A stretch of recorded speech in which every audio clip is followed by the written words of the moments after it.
The auctioneer's hammer fell with a tired thud. 40 cents. That's what it cost Fletcher Beaumont to buy the old jailhouse. A pile of rotting wood and cursed stone that everyone else in town was too smart or too scared to touch. He stood in the courtyard, a single rusted key in his palm, the sun beating down on his neck. The place looked like a skeleton picked clean by the desert wind. Windows boarded up like blind eyes. Iron bars bent and twisted, like they'd been pulled apart by something not quite human. The townsfolk had warned him. They'd whispered stories of bad luck, of strange noises in the night, of a darkness that had seeped into the very foundation of the building. They said the jailhouse didn't just hold criminals, it held their sins. But Fletcher saw something else. He wasn't looking for ghosts. He was looking for history. He ran a hand along the rough stone wall. His fingers caught on something. Not the random nicks and scratches of time, but deep, deliberate gouges. They formed patterns, symbols. A language he didn't understand, but he knew it wasn't random. Someone had carved a message here. A long, complicated message.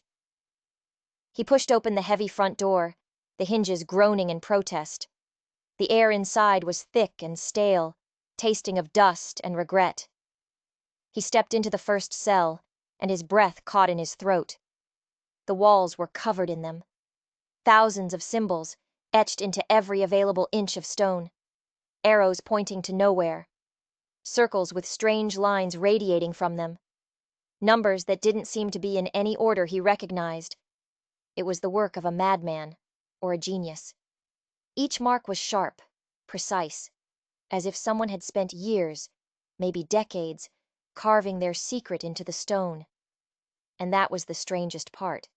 The jail had been abandoned for 50 years. Exposed to the elements, it should have been worn smooth. But these carvings looked fresh. Protected by the thick walls, they were as clear as if they'd been chiseled yesterday. How was that possible? His eyes scanned the dizzying array of symbols until one, near the floor, held his attention. A circle with 3 lines shooting out from it. He'd seen it before, on the outside wall. He traced it with his finger. The stone felt different. Loose. His heart started to hammer against his ribs. He pushed, gently at first, then harder. With a low, grinding rumble that echoed through the empty jail, a section of the wall slid inward. Behind it, a small, dark cavity. His hand was shaking as he reached inside. His fingers closed around a roll of paper, yellowed and brittle with age. He carefully pulled it out. It was covered in the exact same symbols from the walls. A key. A legend to the mad scribblings. But it was the 3 words at the bottom of the scroll, written in a faded, spidery ink, that stopped his heart cold. Only the beginning. Fletcher unrolled the brittle paper, his hands trembling so hard he was afraid he might tear it. The symbols swam before his eyes, a chaotic mess of lines and dots. But the longer he looked, the more a strange sense of familiarity washed over him. It was a puzzle he was standing in the middle of. He held the paper up, his eyes darting between the scroll and the walls of the corridor. It was a perfect match. A cipher key.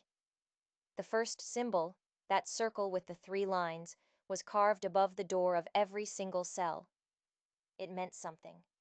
A starting point. The second, a diamond with a single dot in the middle, was etched onto specific stones in the wall, seemingly at random. But now he saw the pattern. They formed a path, leading him from the front of the jailhouse deeper into the darkness. He followed the diamonds, his boots kicking up clouds of dust that danced in the slivers of afternoon light.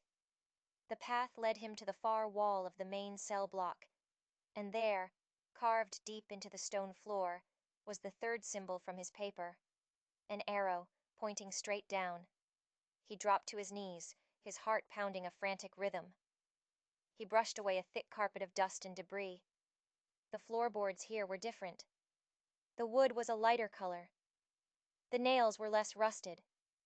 They'd been replaced, long after the rest of the jail was built. He pressed his full weight on them.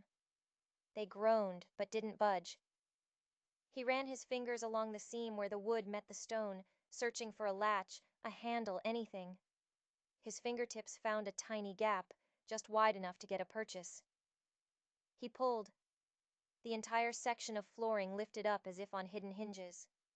A trap door. A wave of cold, musty air rushed up to meet him, carrying a scent he couldn't place. It wasn't just the smell of dirt and decay. It was the smell of time itself. The smell of something that had been sealed away from the world for a very, very long time. Beneath the door was a set of wooden stairs, plunging down into absolute, impenetrable blackness. He peered into the void, but the shadows gave up nothing. His eyes were drawn to the stone wall just inside the opening. Carved there was another symbol from the paper. 2 parallel lines with a star between them. He checked the scroll. This symbol was near the middle of the sequence. This wasn't just a hiding place. It was a journey. A test. The outlaws who built this wanted to make damn sure that only the person with the key could unlock its final secret. Every rational thought in his head screamed at him to stop. To go back to town, get a lantern, get help. But this was the moment he'd spent his whole life dreaming about. He was a historian of the forgotten frontier, a collector of whispers and legends, and he had just stumbled into the heart of one. He put one foot on the top step. The old wood held. He took another. Then another, descending into the cool, silent dark. The square of light from the jailhouse floor above grew smaller and smaller, until it was just a distant star. He was alone down here, walking into a secret that had been waiting for half a century. And somewhere in the darkness ahead, the answers were waiting for him. He reached the bottom of the staircase and his boots hit a floor of hard-packed earth. He was in a small chamber, carved right out of the bedrock. The air was dry, still, and strangely warm, insulated by the earth around him. The faint light from the trapdoor above was just enough to see by, and what he saw made the air rush from his lungs. Stacked against the far wall were 6 large wooden crates. They were old, the wood weathered and dark, but they were perfectly intact. Each one was bound with iron straps and marked with the same cryptic symbols he'd been following. A silent testament to the gang's meticulous planning. He approached the first crate. A heavy padlock secured the lid, but time had done its work. The metal was corroded, the clasp weakened. He found a loose rock on the floor and brought it down hard on the lock. It shattered with a crack that sounded like a gunshot in the silent chamber. He lifted the lid, and he forgot how to breathe. Gold coins. The crate was filled to the brim with them. Not just a handful, but thousands. They gleamed with a dull, heavy light, a pirate's treasure in the heart of the desert. He plunged his hands in, letting them run through his fingers. They were real. Heavy, solid gold, with mint marks and dates from the last century. His hands were shaking uncontrollably now. He closed the lid and moved to the second crate. He smashed the lock and lifted the lid. This one held paper currency. Bundles of old bills, stacked in perfect, neat bricks, wrapped in oiled cloth to protect them from the damp. They were crisp, as if they'd been printed yesterday. The third crate held more gold, but this time in bars. Heavy rectangular ingots of pure, refined gold. He counted them. 12 bars. Each one would be a fortune on its own. Together, they were staggering. It was the fourth crate that truly revealed the scale of what he had found. It wasn't gold or cash. It was documents. Deeds to land, bank certificates, stock bonds. The paper trail of a criminal empire. According to these papers, this was the combined hoard of an entire outlaw gang. A gang that had terrorized the territory for a decade, robbing banks, stagecoaches, and trains. One letter, signed by a man known only as the captain, detailed their plan. They would lie low, let the heat die down, and then return for their fortune. The letter was dated over 30 years ago. Fletcher sat back on his heels, the immensity of it all washing over him. A conservative guess put the value of these first 4 crates at well over $10 million in today's money. Maybe more. And he still had 2 crates to go. He had bought this jailhouse for 40 cents. The question hammered in his mind, drowning out the joy. If this treasure had been here for 30 years, meticulously hidden and protected, why did the captain never come back for it? He moved to the 5th crate, his anticipation mixed with a growing sense of dread. He broke the lock and raised the lid. This crate was different. It was filled with jewelry. Diamond rings, pearl necklaces, glittering brooches, silver candlesticks, and ornate picture frames. These weren't just the proceeds of robbery. These were personal treasures, family heirlooms. At the bottom of the crate lay a thick, leather-bound ledger. He opened it. The pages were filled with precise, methodical handwriting. It was a record of every single item they had ever stolen. Names, dates, locations. It was an accountant's logbook of crime. One entry read, Silverton Bank Manager's Residence, October 15th. Gold watch, pearl brooch, silver tea service. Family away for Harvest Festival. This wasn't a gang of desperate thugs. They were professionals. They planned their heists with military precision. He finally turned to the 6th and last crate. He expected more gold, more jewels, but it held something else entirely. Personal effects. Wanted posters with the faces of 5 grim-looking men. The leader, Captain Samuel Morrison, had a $5,000 bounty on his head. And then he found the newspaper clipping. The headline was stark. Notorious outlaw gang killed in shootout with federal marshals. The article described a bloody confrontation in a canyon just 200 miles from here. The law had tracked the Morrison gang for months, finally cornering them. The fight was short and brutal. All 5 gang members were killed. None survived. The answer to his question was there in faded newsprint.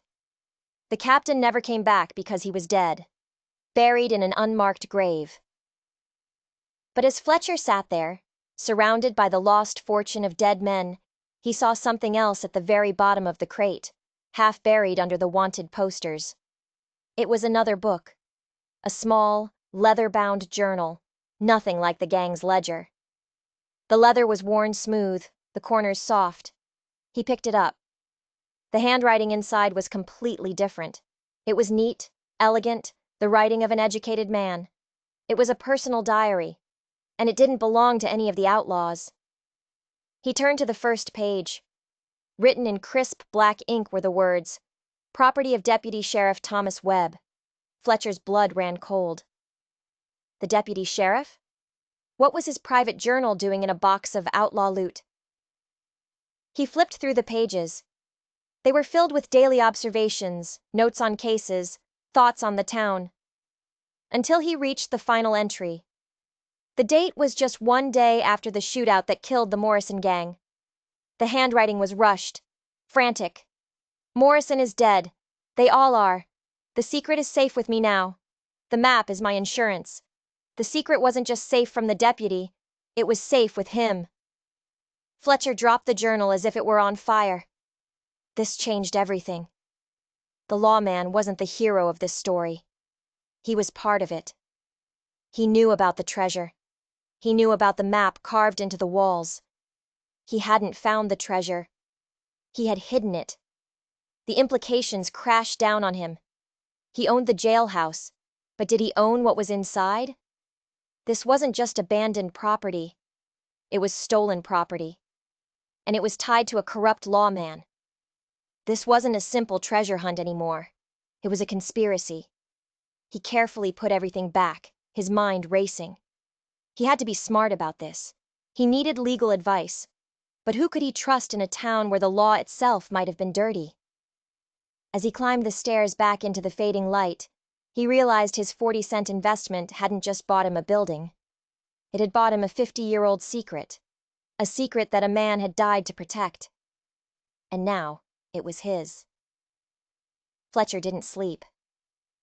He paced the floor of his small room above the general store all night, the deputy's journal a lead weight in his pocket. By sunrise, he knew he couldn't handle this alone. He needed a lawyer. Nolan Sinclair's office was a small, unassuming building on Main Street.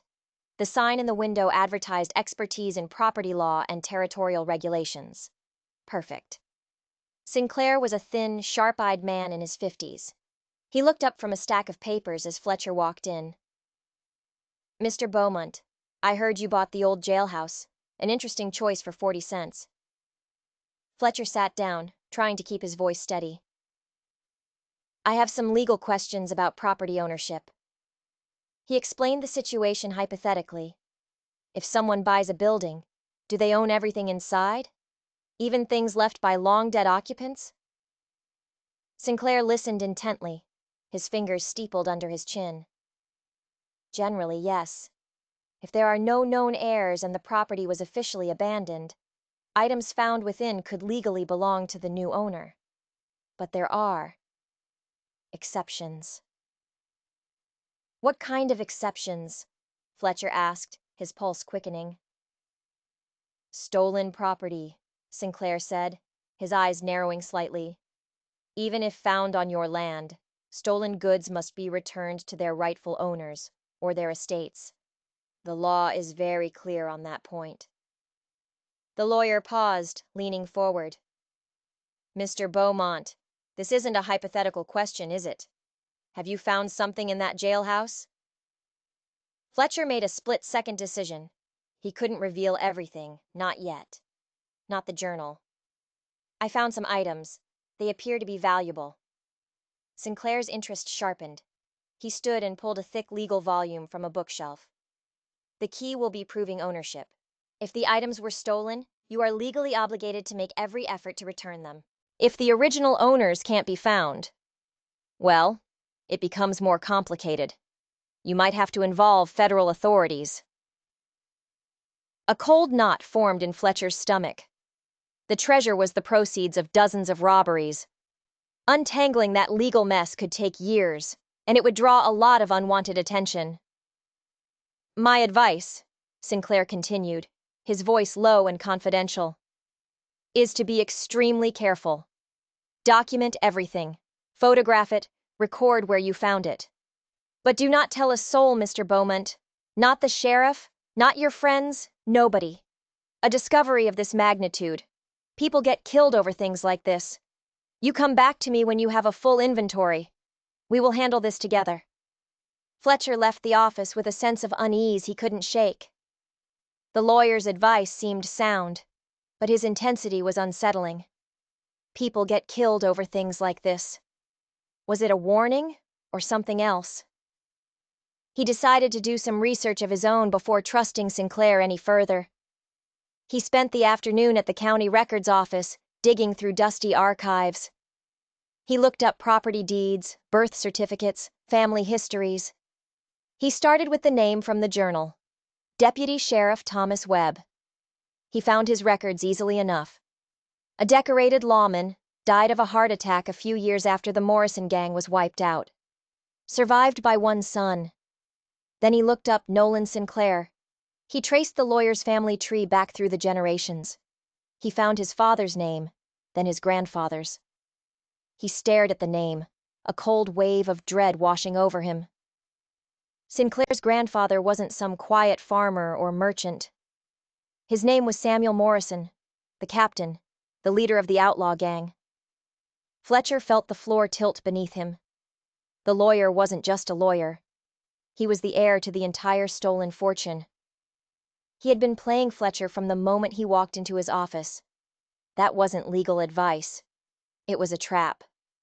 And Fletcher had just walked right into it, telling the wolf exactly where to find the sheep. He had to get back to the jailhouse.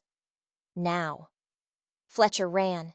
He sprinted through the dusty streets, his mind screaming. He had to get the treasure. He had to get the journal. He had to move it, hide it somewhere Sinclair would never find it. He burst through the jailhouse door, the sound echoing in the silent building. He raced to the back, his hands fumbling with the trap door. He lifted it and plunged down the stairs, not even waiting for his eyes to adjust to the dark. He was halfway down when he heard it, a creak from the floorboards above. He froze, his body rigid, every muscle screaming. He held his breath, listening. The sound came again. Slow, heavy footsteps, moving methodically across the main floor. Someone was searching. He flattened himself against the cold stone wall of the staircase, concealed by the deep shadows. His heart hammered against his ribs so hard he was sure they could hear it. The footsteps stopped, directly above the open trap door. A beam of lantern light cut through the darkness, painting a shifting yellow rectangle on the earthen floor below. Fletcher shrank further into the shadows, praying he was invisible. A figure appeared in the opening, silhouetted against the light. It was Sinclair. But he wasn't alone. Another man stood beside him. A stocky, powerfully built man in an expensive suit that looked out of place in the derelict jail. He had cold, flat eyes that swept the chamber below. "He's not here," the stranger grunted. His voice was low and gravelly. "He will be," Sinclair said, his voice dripping with venom. "He has the journal. He'll come back for the rest of it. He's greedy, just like all of them." "Just make sure he has the journal," the stranger warned. "The gold is worthless without it. I need that map." Fletcher's mind reeled. A map? What map? They weren't just after the treasure. They were after the deputy's journal. And for something more than just sentimental value. This treasure wasn't the endgame. It was just another clue. Fletcher watched as they scanned the chamber one last time. They hadn't seen him. Their lantern light hadn't penetrated the deep shadows of the stairwell. They closed the trap door, plunging him back into total darkness. He heard their footsteps retreat, and the front door of the jailhouse groaned shut. He waited in the pitch black, his body trembling with adrenaline and fear. He was trapped. He was sitting on a fortune that was worthless, and a journal that was a death sentence. He wasn't just a man who had found a treasure.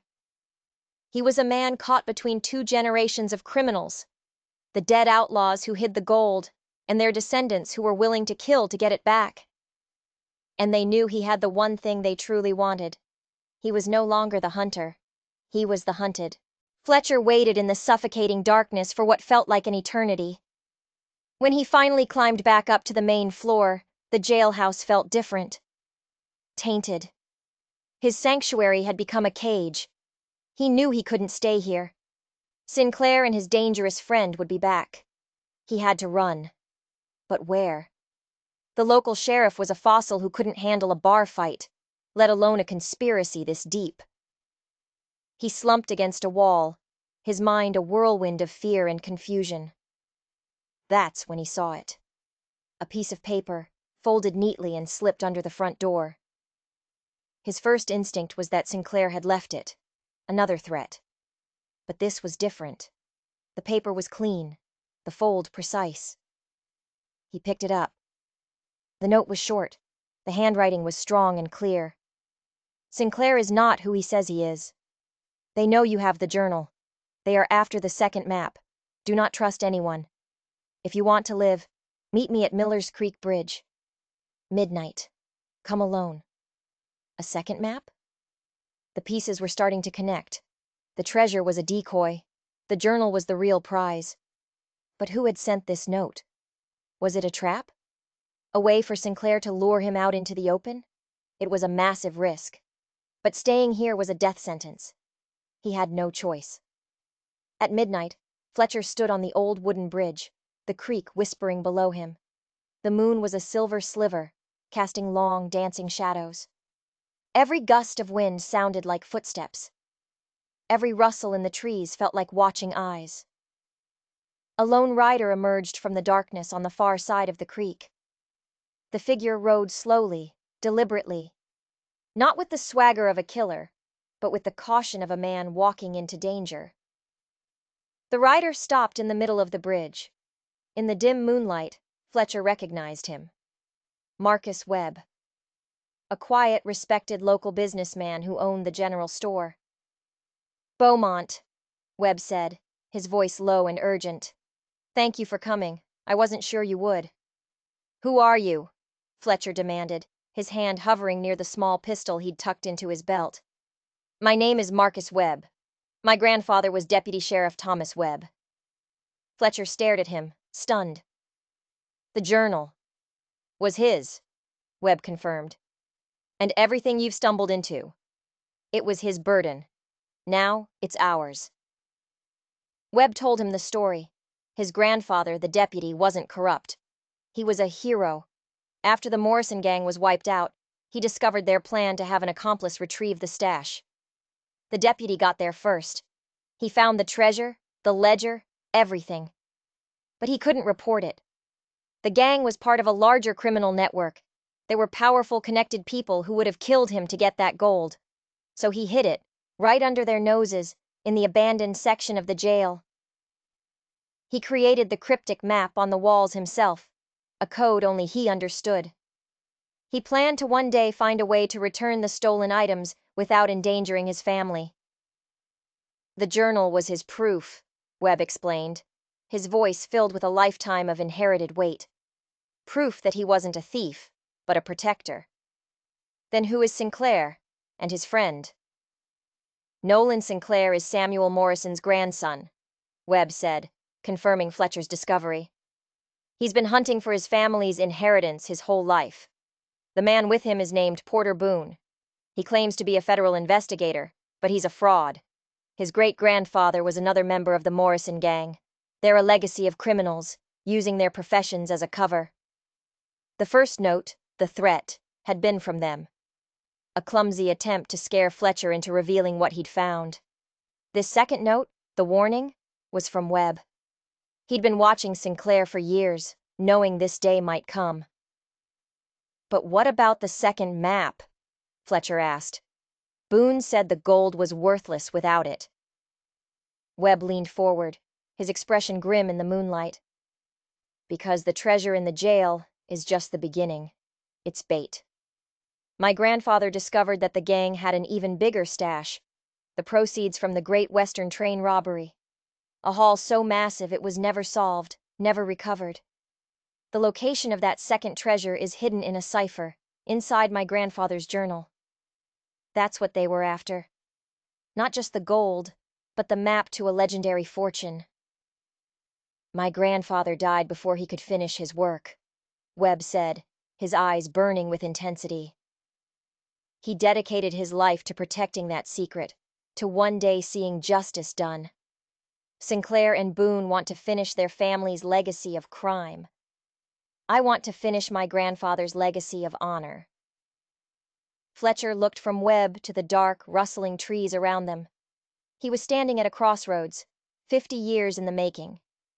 He could run, disappear, and try to forget any of this ever happened. Or he could stay.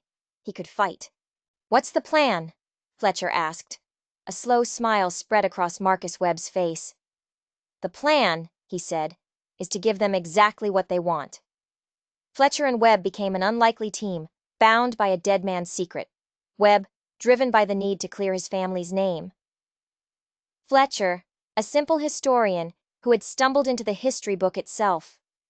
They knew Sinclair and Boone would be back, and their patience would be gone. They wouldn't just search next time. They would tear the place apart. Their plan was dangerous. It was a gamble, but it was the only card they had left to play. They would use the journal to set a trap. Webb understood the complex cipher his grandfather had created. It wasn't just words. It was a series of codes tied to dates and specific locations mentioned in the diary entries. It was brilliant. It was untraceable unless you knew exactly what you were looking for. For the next 2 days, they worked. Fletcher, under Webb's guidance, made a show of activity. He bought a new shovel, rope, and saddlebags at Webb's store, making sure other customers saw him. He spoke loudly of a surveying trip he needed to make, out in the canyons east of town. He was baiting the hook. Webb, meanwhile, sent a coded telegram. He had a contact, a real federal marshal his grandfather had trusted implicitly. A man who knew the true story and had been waiting for the day the secret would finally have to be revealed. The trap was set. The location was perfect. Poetic, even. The old Dust Devil Canyon. The very same place where, 50 years ago, the Morrison gang had made their final bloody stand. On the third day, Fletcher rode out of town at dawn. He made sure he was seen. He carried the new shovel on his pack horse, the deputy's journal tucked conspicuously into his saddlebag. He rode slowly, heading east. He knew he was being followed. He could feel their eyes on his back. Sinclair and Boone were not subtle. They were hungry. He led them deep into the labyrinth of canyons, the red rock walls rising up around him like ancient monoliths. The air was still and hot. The only sound was the clip-clop of his horse's hooves on the rocky ground. He reached the designated spot, a narrow box canyon with only one way in and one way out. The place where the shootout had happened. A few weather-beaten wooden crosses still stood, marking the unmarked graves of the Morrison gang. He dismounted, pulled out the journal, and pretended to study it, comparing it to the canyon walls. He took out his shovel and began to dig. He didn't have to wait long. 2 riders appeared at the mouth of the canyon, blocking his only exit. Sinclair and the hulking figure of Porter Boone. "That's far enough, Beaumont!" Sinclair called out, his voice echoing off the rock. He swung down from his horse, a pistol in his hand. Boone did the same, his face a mask of cold satisfaction. "Looking for something?" Sinclair asked, a cruel smile on his lips. "My grandfather's retirement fund, perhaps?" Fletcher dropped the shovel. "I don't know what you're talking about." "Don't play dumb," Boone snarled, taking a step forward.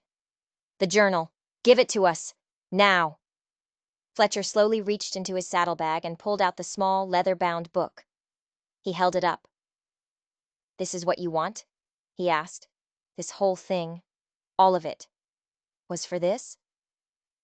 "That book is my birthright," Sinclair hissed, his eyes wild with greed. "My family's legacy. Now throw it over here." Fletcher looked at the journal in his hand. He looked at the 2 men standing before him, their guns aimed at his chest. He looked up at the rim of the canyon, where the sun was glinting off something metallic. He smiled. "You know," Fletcher said calmly, "I think your grandfather would be disappointed. He went to all that trouble, and this is how it ends?" "What are you talking about?" Sinclair demanded. "He hid his treasure," Fletcher continued, his voice growing stronger. "He killed, and he stole, and he built a criminal empire, and his legacy is you. A failed lawyer and a crooked thug, chasing a ghost story in the desert." Sinclair's face contorted with rage. "Shut up! Give me the book!" At that exact moment, a new voice boomed from the canyon rim above them. "Drop your weapons! Federal marshals!" Sinclair and Boone froze. They looked up to see a dozen rifle barrels aimed down at them. Marcus Webb stood among the marshals, his face grim and determined. The trap had sprung. Sinclair's eyes darted around, looking for an escape that wasn't there. For a fleeting second, he looked at Fletcher, his expression a mixture of hatred and disbelief. He had been so close. He raised his pistol toward Fletcher. A single shot rang out, echoing through the canyon. Sinclair crumpled to the ground, his birthright turning to dust in his hands. Boone, seeing it was over, threw his gun down and raised his hands in surrender. It was finished. 50 years of secrets and lies ended in the same dusty canyon where it all began. The aftermath was like a tidal wave. The capture of Porter Boone and the death of Nolan Sinclair unraveled a web of corruption that reached further than anyone imagined. Boone, in exchange for a lighter sentence, confessed to everything. Their family's long hunt for the Morrison fortune, their use of their professions to intimidate and defraud, their plan to kill Fletcher once they had the journal. The treasure in the old jailhouse was fully recovered. Every last coin, every piece of jewelry, every stock certificate. Using the gang's own meticulous ledger and Deputy Webb's detailed notes, the federal marshals began the painstaking process of returning the stolen property. A gold watch was returned to the tearful grandson of the Silverton bank manager. A silver tea set was given back to a family who thought it was lost forever. Deeds were restored, heirlooms were returned. For dozens of families across the territory, it was a miracle. A ghost from the past returning what was stolen. The story of Deputy Sheriff Thomas Webb finally came to light. He wasn't a corrupt lawman, but a clandestine hero who had spent the last years of his life safeguarding the treasure, trying to find a way to make things right. His name was cleared, his honor restored. Marcus Webb had fulfilled his family's legacy. And what of the second, greater treasure? The legendary loot from the Great Western train robbery. The cipher in the journal led the marshals right to it, hidden deep in an abandoned silver mine. It was all there. Millions of dollars worth of gold and bonds, recovered and returned to the railroad and the banks. Fletcher Beaumont didn't become a millionaire. After everything was said and done, the federal government gave him a finder's fee, a reward for his honesty and courage. It was a comfortable sum, but nothing like the fortune he had first uncovered, and he didn't mind one bit. He used the reward money, along with a contribution from a grateful Marcus Webb, to restore the old jailhouse. But he didn't turn it into a home. He turned it into a museum. The underground chamber became the main exhibit, telling the incredible story of the Morrison gang, the honest deputy who outsmarted them, and the 40-cent purchase that brought a half-century of injustice to an end. Fletcher became the museum's curator, his life's passion, now his life's work. Marcus Webb was his partner. The two men, brought together by a legacy of crime and honor, now worked to preserve a piece of history. The old jailhouse, once a symbol of darkness and fear, was now a monument to justice. It was a place where people could come and learn that even the oldest, darkest secrets can eventually be brought into the light.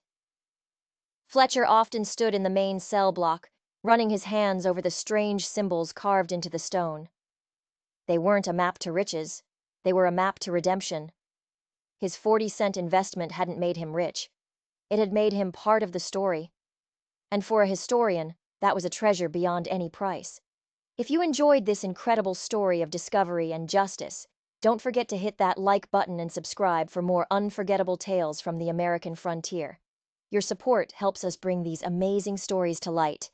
And if you have a story about a local legend or a lost treasure, share it in the comments below. You never know what secrets are still buried, just waiting to be found.